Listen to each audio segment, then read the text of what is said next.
చాలా అంటే నాకు ఒక గుడ్ ఇంప్రెషన్ అనిపించింది మేడం గారిని చేసి. తను చదువుకోలేదు, అలాంటిది తనే వర్క్ చేసింది, మనం ఎందుకు చేయదు అనేసి నాకు ఒక ఆలోచన వచ్చింది.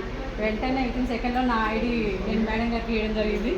ఇంకా 1 జూన్ రోజే నేను అసలు ఏం చెప్తారు, ఏముంటుంది కొత్తగా, ఏముంటుంది అసలు అనేసి నేను వెతుకున్నాను. మేడం వాళ్ళు చెప్పే ఆ మాటలు ఏంటి, అసలు కొత్తగా మనకి మంచిగా అనిపిస్తుంది, మన భవిష్యత్తుకి ఏమన్నా పనికొచ్చేదా, పనికి రాందా, లేదంటే 10 మందిలో మనం వెళ్ళినప్పుడు మనల్ని ఏమైనా ఇన్సల్ట్ చేసేలాగా ఉంటాయా ఏంటనేది నేను చాలా వరకు నాకు అసలు లెక్క పెట్టలేని ఆలోచనలు, ఆ ఆలోచనలకి ఇవాళ నాకు ఆన్సర్ దొరికింది.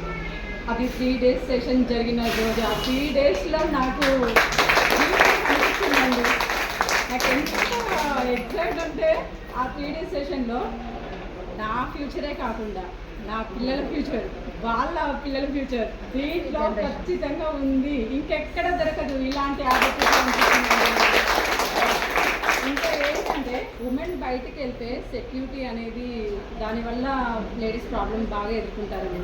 కానీ ఇందులో సంధ్యా మ్యామ్ చూస్తే ఇంకా అవి అన్నీ మనం ఎందుకు ఫేస్ చేయలేము, ఒక శక్తిలాగా మనం ఎందుకు తయారు అవ్వలేము, మనలోనే ఉంది ఆ శక్తి. మనం ఎక్కడైనా ఎదుర్కోగలుగుతాం. మనల్ని చూస్తే మన లుక్లోనే అవతల పర్సన్కి ఒక భయం అనేది ఏర్పడాలి. అలా ఉండాలనేది నాకు ఇందులోకి వచ్చాక చాలా అర్థమైంది.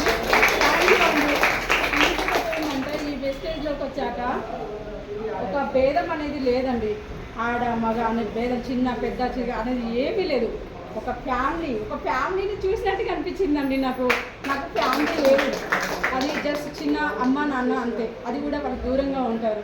కానీ నాకు అన్నయ్యలు తమ్ముళ్ళు వీళ్ళు అక్కలు ఉన్నారు, కానీ ఎవరు ఫ్యామిలీ వాళ్ళే చూసుకుంటారు. కానీ నాకు ఇందులోకి వచ్చాక ఒక అక్క, ఒక చెల్లి, అన్నయ్య, తమ్ముడు అందరూ దొరికారండి. హ్యాట్స్ ఆఫ్, థ్యాంక్ యూ అండి.